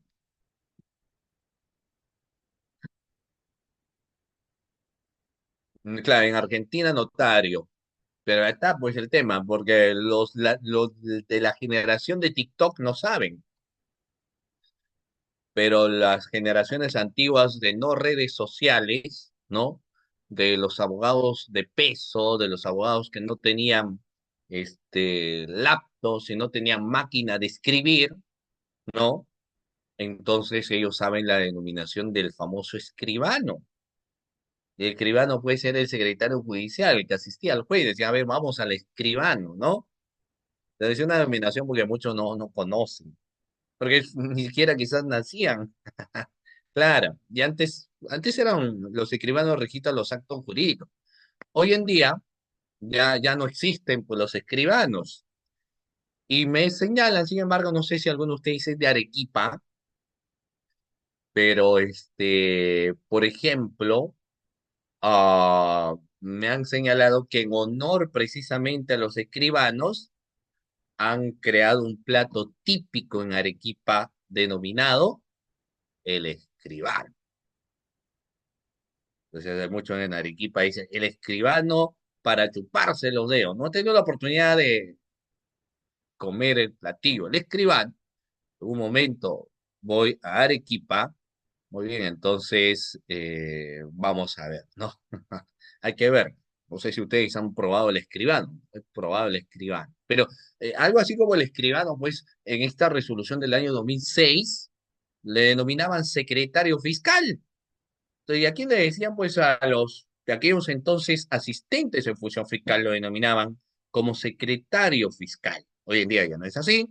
Hoy en día ya tienen otra denominación, por supuesto que sí, ¿no? Entonces, las cosas han cambiado, ¿ya? Bueno, entonces el responsable de la custodia de la carpeta fiscal en nuestros amigos, los asistentes en función fiscal, asistente administrativo, y de acuerdo a lo que establece la resolución, quien haga las veces de secretario fiscal.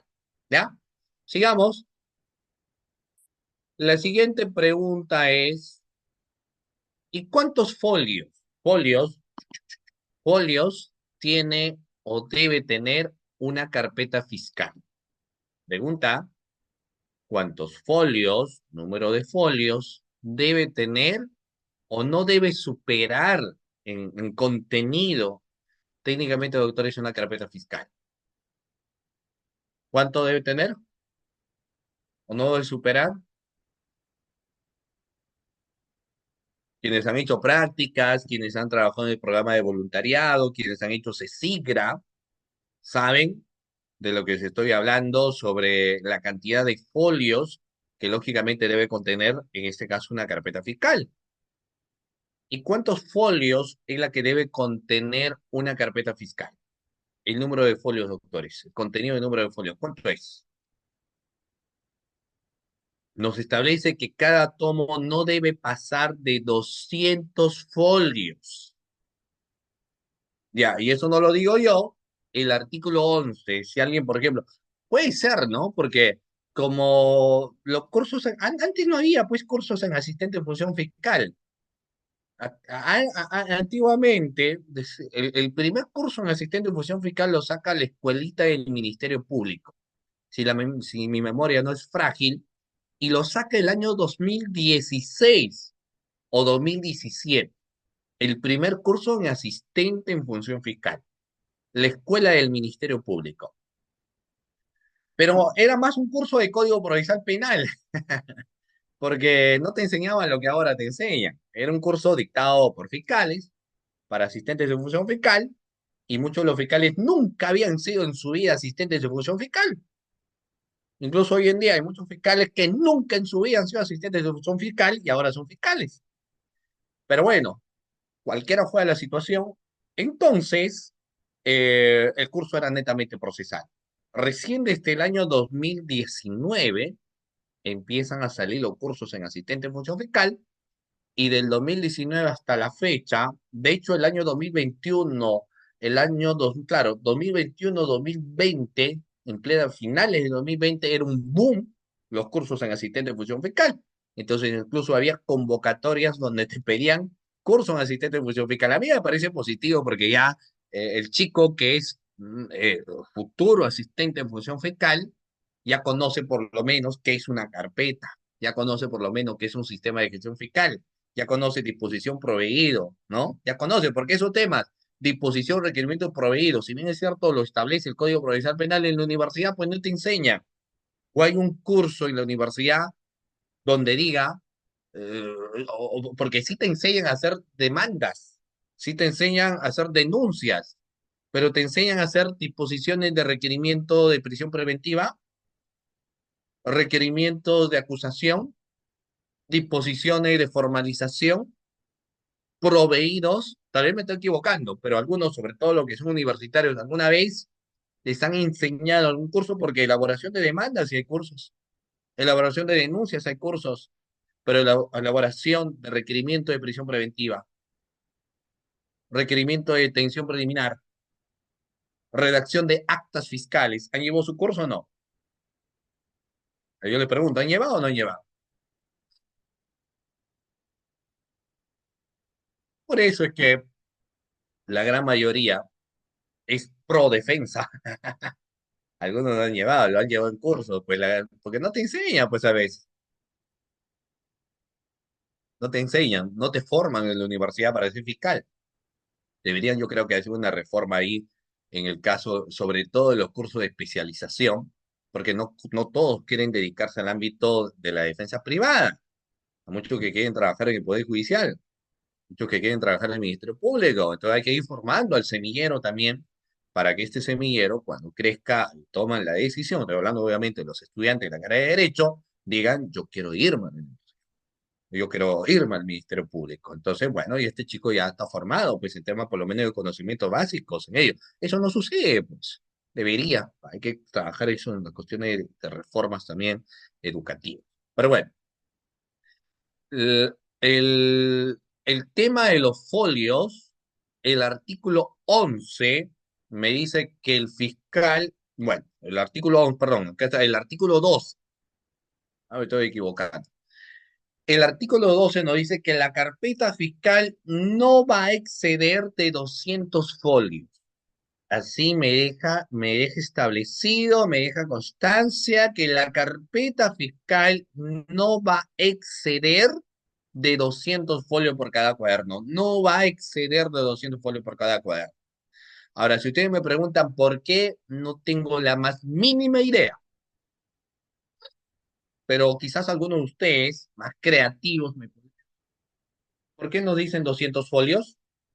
A ver, doctor, yo les pregunto, ya, un novato en la materia. ¿Por qué 200 folios, doctores? ¿Por qué será 200 folios? ¿Por qué no 300, 400, 500? ¿Por qué 200 folios?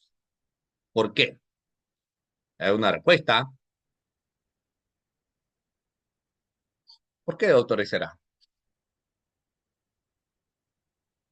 Para que sea más trabajable.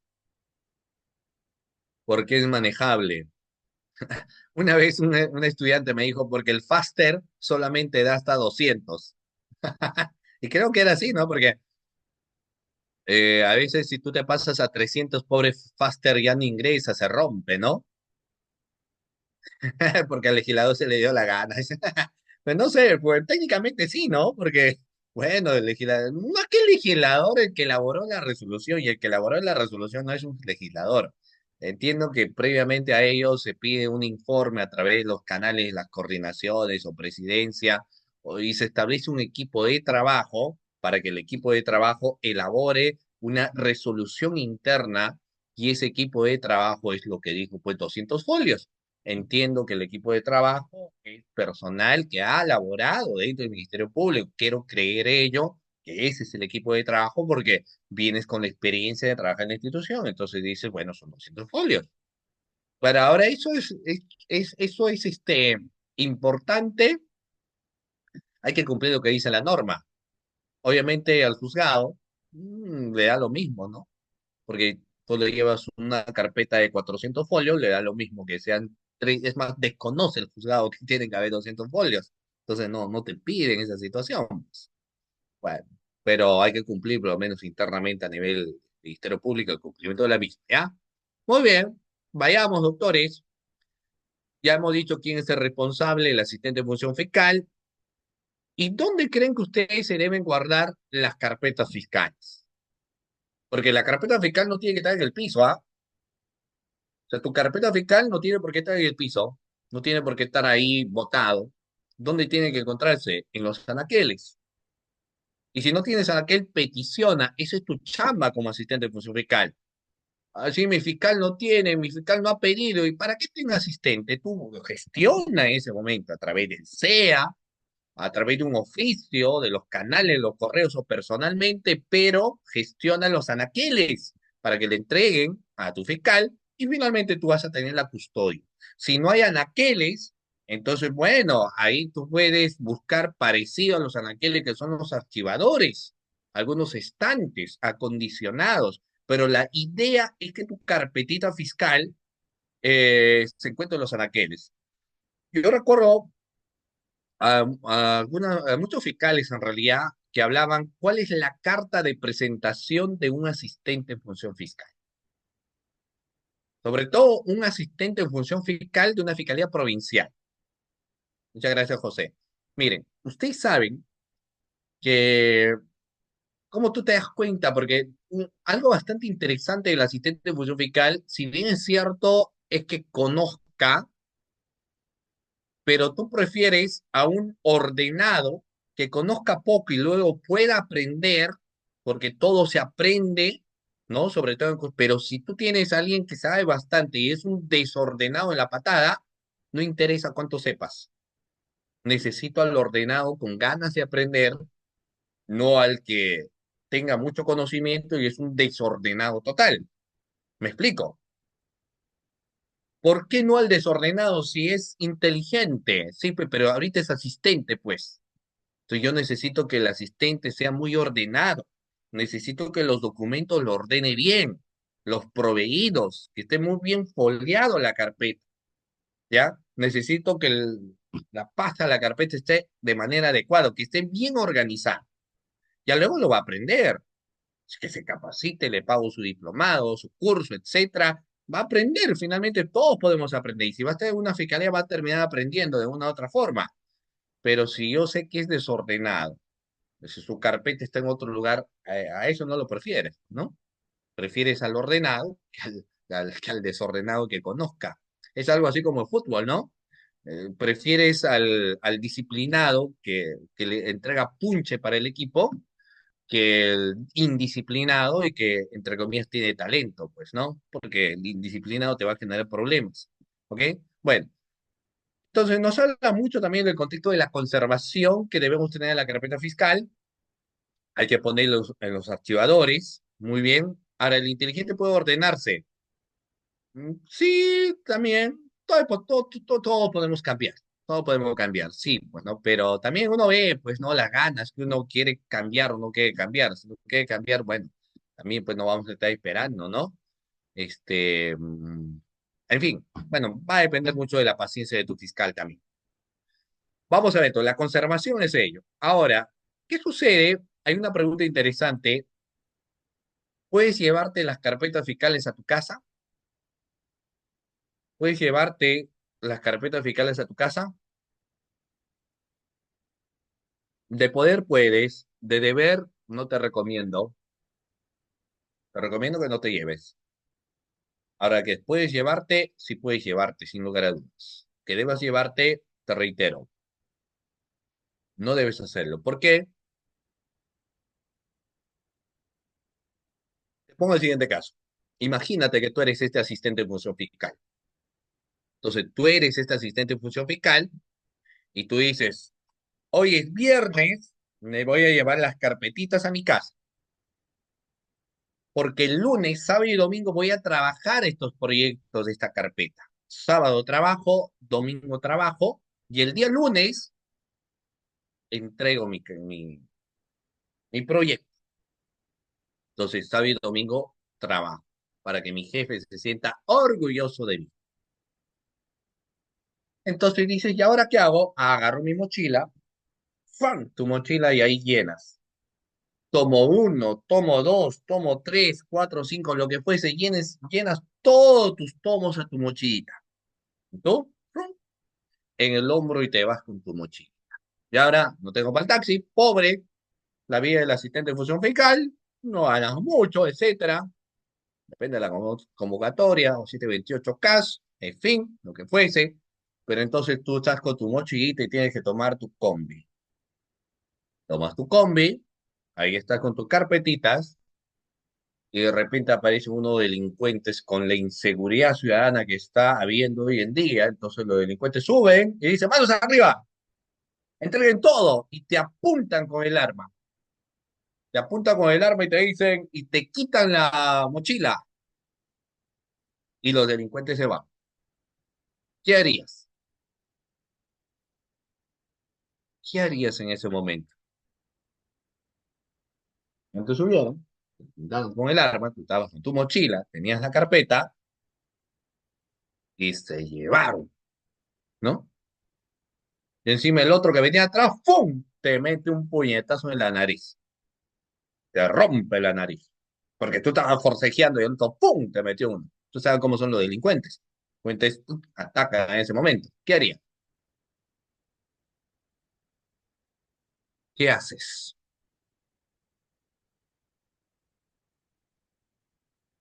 Y tu fiscal es un fiscal que no aguanta pulgas, no quiere problemas y es muy radical. Ya puso a disposición a casi todos sus asistentes y a dos los denunció. ¿Qué haces?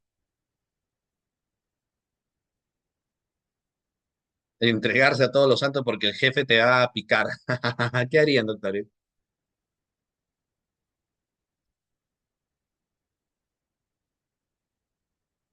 ¿Qué hacen? ¿Le gustaría estar en esa situación? Ni con la Rosa de Guadalupe te sale. ¿Le gustaría estar en una situación así o no?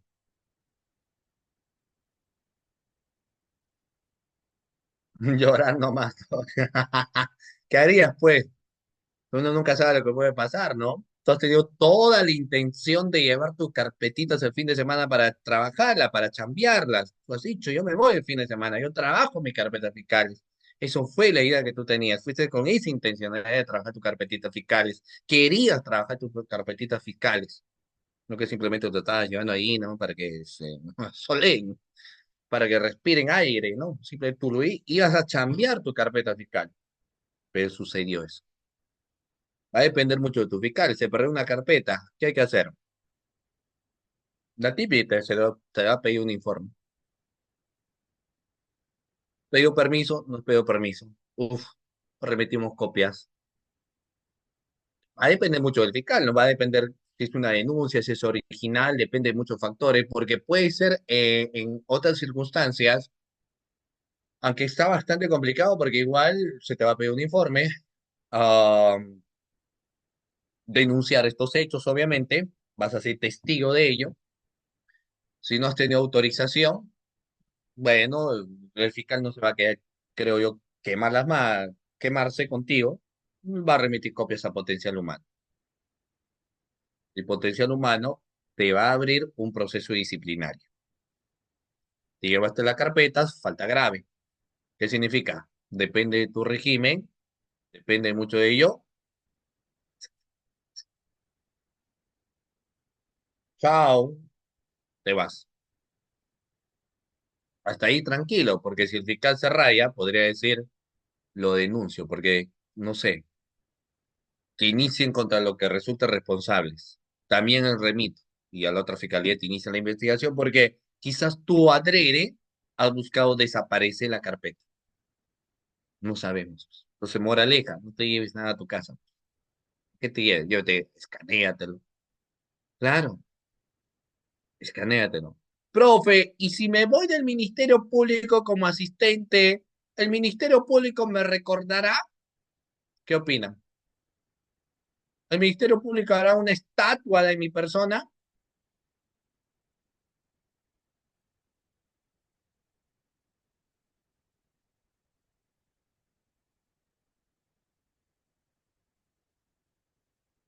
A rey muerto,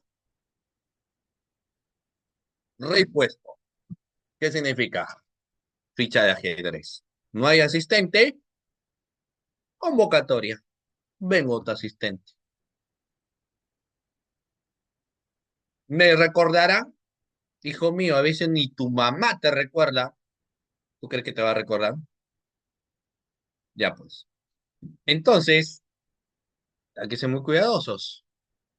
Hay que ser muy cuidadosos, doctores, en esos temas. Preferible de que te escanees, trabajes escaneado, etcétera, si no quedes un poco más, pero trabajes pues dentro del Ministerio Público, ¿ya? Muy bien, entonces hay que tener en cuenta, hay que ser muy cuidadosos, hay que ser muy cuidadosos, ¿ya? Entonces, me puedo llevar a, pero profe, ya, todo lo que tú quieras, pero ¿me puedo llevar o no me puedo llevar? Sí te puedes llevar. pero recuerda que el artículo 16 establece que hay un procedimiento para que tú te lleves las carpetas fiscales. Y ese procedimiento es que tú para que traslades la carpeta fiscal, tienen que tener la autorización del fiscal. O sea, tú tendrías que decir, doctor o señor fiscal, me voy a dar las carpetas. ¿Usted me da permiso o no? Y el fiscal te dice, te doy permiso, se tendrá que dejar constancia y de ser posible tiene que haber alguien que te acompañe o con el carro, la camioneta, ese es el Ministerio Público, y tú vas con tus carpetas. O sea, hay que darle cuidado. De hecho, en la pandemia, muchos escaneaban. Lo que pasa es que en la pandemia a veces un mes, 2 meses, uno ni escaneaba, ¿no? Entonces tú podías llevarte la carpeta, pero se tenía que dejar constancia. Número de carpetas que tú llevabas y demás, ¿no? Entonces, eso se hacía. Uno tenía que ser muy cuidadoso con la remisión de cada una de las carpetas fiscales que se tenía en cuenta. ¿Sí? Ok, bueno, sigamos. Ah, ¿puedo reconstruir la carpeta fiscal? Ya, la reconstrucción es diferente. Hay que reconstruir la carpeta fiscal, depende, es muy complicado. Ahora es mucho más fácil porque felizmente se tiene un área de digitalización. Entonces, el área de digitalización lo que hace es que el asistente de función fiscal tiene que remitir las carpetas al área de digitalización para que el área los escanee. Entonces, ya si hoy en día se pierde la carpeta fiscal, está en el sistema. Y lo imprimes, porque incluso la impresión está a colores, entonces ahí sí tienes, ahí es mucho más fácil la reconstrucción, porque esta prácticamente si lo tengo en físico, y lo tengo ahí también digitalizado. Mucho más sencillo, lo tengo en el sistema. Quemen pues la laptop, ahí está en el sistema, pues. Ya no hay problema. Y les digo esto porque ustedes se recuerdan que en su momento las famosas marchas, ¿ustedes se recuerdan o no? No recuerdo si fue el año pasado, fue, pues claro. Pero yo recuerdo que tenía un viaje a Ayacucho y iba a dictar un curso en Ayacucho. Ya tenía mis pasajes y todo eso, me habían comprado mis pasajes. Yo quería ir a Ayacucho, le había pedido permiso ya, pero me parece que habían tomado el aeropuerto de Ayacucho. Pues obviamente las empresas aéreas dijeron, cancelamos los vuelos porque el aeropuerto de Ayacucho está tomado, lo habían tomado. Entonces ya se pudo viajar, se quedó con las ganas de volver a Ayacucho, ¿no?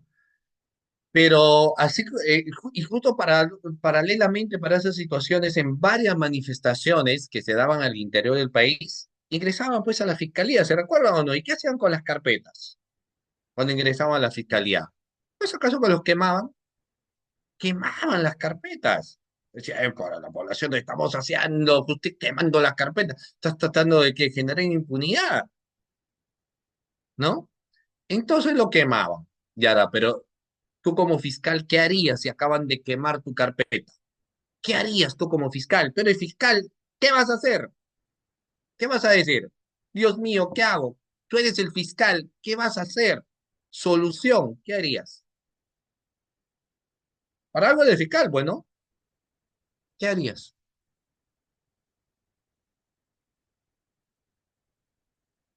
Recons, claro, vamos a emitir, primero dejar constancia, etcétera, la denuncia correspondiente con lo que resulta responsable, lo que fuese, pero luego hay que pasar a la reconstrucción de la carpeta fiscal. Hay que reconstruir la carpeta fiscal. Y eso nos establece aquí, los factores de reconstrucción de la carpeta fiscal. ¿Ya? Muy bien, doctores, hasta ahí con la carpeta fiscal y aquí ahora brevemente vamos a abordar lo siguiente, el monitoreo de la carpeta fiscal, ya, la gestión de despachos. De hecho, el tema de gestión de despachos es interesante porque hay que ser líder, no hay que ser jefe. Y eso es algo que hay que trabajar muchísimo. El fiscal titular del despacho o incluso el fiscal adjunto tiene que aprender a ser líder, no ser jefe. ¿Cuál es la diferencia entre un líder fiscal y un jefe fiscal? ¿Quién me puede decir? A ver, ¿qué diferencia hay entre un líder y un jefe? ¿Hay diferencias o no hay diferencias? ¿A quién le importas una berenjena? ¿Al jefe o al líder? ¿A quién le interesa solo producir, producir, te negreo, no hay ningún problema? profesor, doctor, estoy que me desmayo porque no he desayunado. No importa, sigue. Doctor, pero la mano me he fracturado, no puedo tomar. Sigue, toma la declaración. De algo vamos a morir. ¿A quién le interesa es un rábano? ¿Quién te dice rey muerto o rey puesto? ¿Quién te dice esta es tu gran oportunidad? Si tú no quieres el trabajo, vete, porque hay 1 millón de personas tras de ti que quieren ese puesto. ¿No es acaso que al jefito? Claro, al jefe, pues, al jefe le importa es un pepino, doctor, he venido mal, sigue trabajando. Vacaciones, ¿para qué vacaciones? ¿No? Tiene que ir sábado, domingo.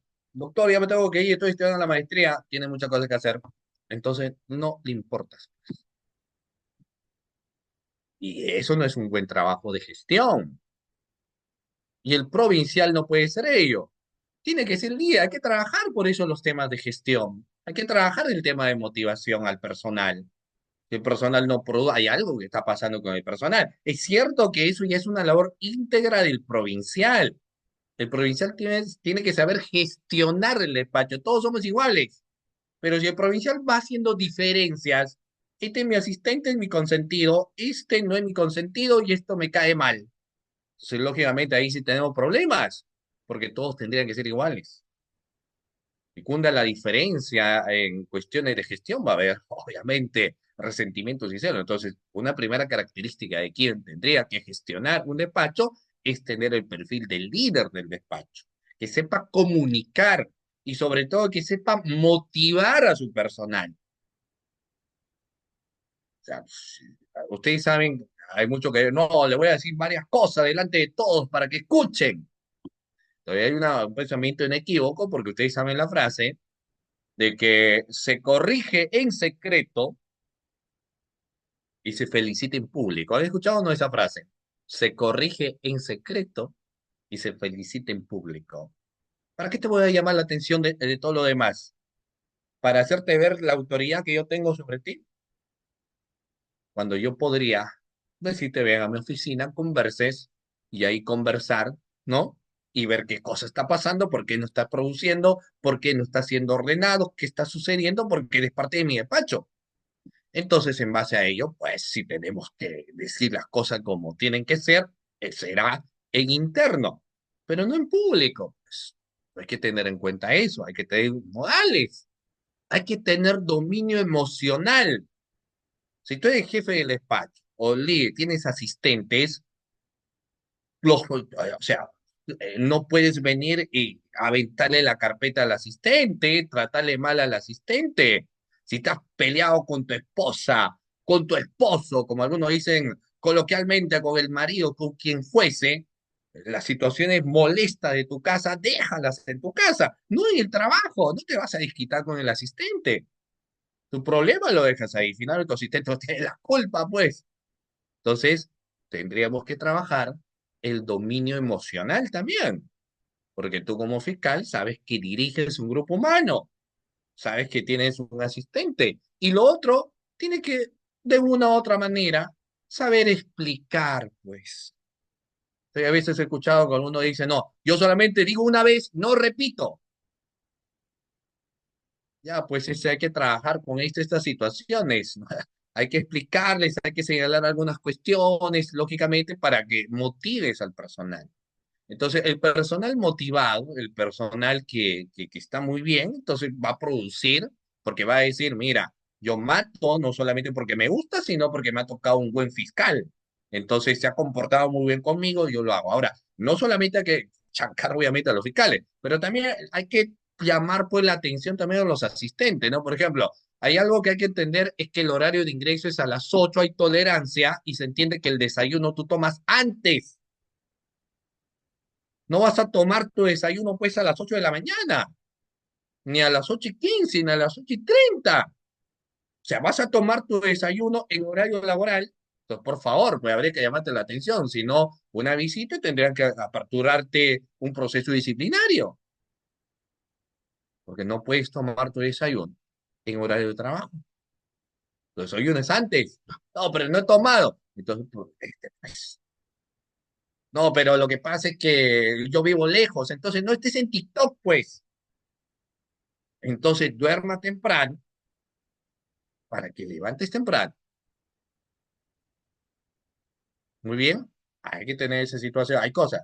Profe, y luego pues el asistente a veces cuelga sus fotos, ¿no? Aquí en la fiscalía luchando por la justicia, estás whatsappeando, amigo. Entonces hay que tener cuidado también. O sea, la cosa como hay mucho por qué trabajar, pero lógicamente, estimados participantes, los temas de gestión nacen de arriba también, de la cabeza, ¿ya? Hay que tener esa situación. Entonces, la gestión de despacho hoy en día tiene un relieve también bastante interesante porque se habla mucho de las cuestiones de corporación. O sea, se trabaja la corporación. Los contextos de corporación te dicen todo para uno y uno para todos. Es el trabajo de corporación. Y por eso se han establecido en las fiscalías corporativas las famosas coordinaciones. Y en esa coordinación lo que se busca es el trabajo en conjunto, el trabajo humano en conjunto. Eso se busca en los contextos de corporación. ¿Ya? Muy bien. Muy bien, vamos a ver, acá nos dice, un fiscal lo comparaba a su asistente con el personal de limpieza hasta que chocó con una... O sea, por eso que digo, hay que saber gestión de despacho, hay que ser el líder de despacho y hay que tener dominio emocional. ¿Y por qué hablo del contexto del dominio emocional? Por algo sencillo, doctores. Trabajar bajo presión no significa hacer abuso o desequilibrio de tu emoción. Trabajar bajo presión significa más bien mantener la calma, ser sereno y saber las cosas que vamos a hacer. Es decir, tener la cabeza fría en un momento complicado. Pero si eres una persona que no tiene dominio emocional, que por ahí discutiste con un fiscal, que tienes problemas de la familia, que agarras el celular y acabas de discutir con alguna pareja y toda esa tensión lo transmites a tu asistente para que hagas catarsis con él, discúlpame, pero tú no estás para que seas fiscal. O sea, tendrás todo el conocimiento que tienes, pero hay un plus adicional más para trabajar en un contexto de la organización que se requiere dentro de la institución. Entonces, hay que trabajar en esas situaciones, ¿no? Hay mucho que trabajar. Entonces, en el contexto de corporación, doctores, es un trabajo de equipo en realidad, ¿ya? Y hay hay áreas que hoy en día incitan, por ejemplo, lo que viene a ser las pausas activas, ¿no? Las capacitaciones, hay que mantener siempre la motivación. Hay muchos asistentes que a veces me dicen, pero profesor, no es un despacho que me gusta, hay mucha presión. Bueno, es parte de la vida, ¿no? Tampoco es que te vas a quedar perpetuamente ahí, seguramente vas a luego ir a otro despacho y trata siempre de motivarte, ¿no? O sea, trata siempre de hacer las cosas bien. Y lo más importante es que nunca pierdas la propia confianza en ti mismo, ¿no? Entonces son cuestiones importantes que hay que trabajar, ¿ok? Muy bien, doctores. Finalmente, entonces, las cuestiones de corporación van a ayudar muchísimo a poder tener hoy en día un trabajo más en conjunto, sobre todo para combatir los temas de sobrecarga laboral. ¿Ok? Muy bien, doctores, les dejo aquí mi número de WhatsApp, que es el 997-58, que nuevamente 997-58-8013, ¿no? En el caso ustedes quieren las PPTs, 997-58-8013. Muy bien. De esta manera llegamos a la parte final. Todo inicio tiene su final, nada dura para siempre. Hemos llegado a la parte final de la clase del día de hoy, pero antes de eso quiero invitarles a que puedan encender su cámara. Estimados participantes, enciendan su cámara porque me he sentido bastante solo en esta sesión de clase, ¿no? A ver, todos los que están presentes, enciendan su cámara para que nos puedan ver, doctores, porque lo que pasa es que ya estoy teniendo ciertos problemas, porque aquí en mi casa yo casi todos los días le hablo solo a la computadora y la computadora no me habla. Ya mi familia piensa que tengo que ir al psicólogo porque me dicen, le habla tanto a la laptop y la laptop no le dice absolutamente nada. Grito con la laptop y la laptop está ahí más seco, más frío, ¿no? Entonces, pero ya cuando los veo a ustedes, ya hay diferente. Entonces, muy bien a quienes están encendiendo su cámara, ¿de acuerdo? Muy bien, excelente, doctores, ahí están. No importa si esté despeinado o no esté despeinado, no hay ningún problema. Lo importante es que podamos tenerlo, pues, a ustedes ahí, doctores. Puedo verlos, por fin no me siento tan solo, ¿ah? Porque ya hace un momento ya uno llega al mundo de la depresión también porque dice realmente vale la pena hablarle a la laptop si la laptop no me dice nada, pero ya cuando los veo a ustedes sí, pues, ¿no? Bueno, doctores, ahora sí me da un gusto verlos, me da gusto verlos, estimados participantes. Cuídense muchísimo, muchas gracias a la doctora también por la invitación siempre. Y ya pues Dios mediante, espero verlos en una próxima oportunidad. Un abrazo a cada uno de ustedes, muy buenas noches. Muchísimas gracias, doctor Sergio, por la excelente disertación. Esperamos que a nuestros participantes, quienes desean formar parte del Ministerio Público, haya sido bastante de provecho esta sesión, doctor. Muchas gracias, doctora. Muy buenas noches, doctor.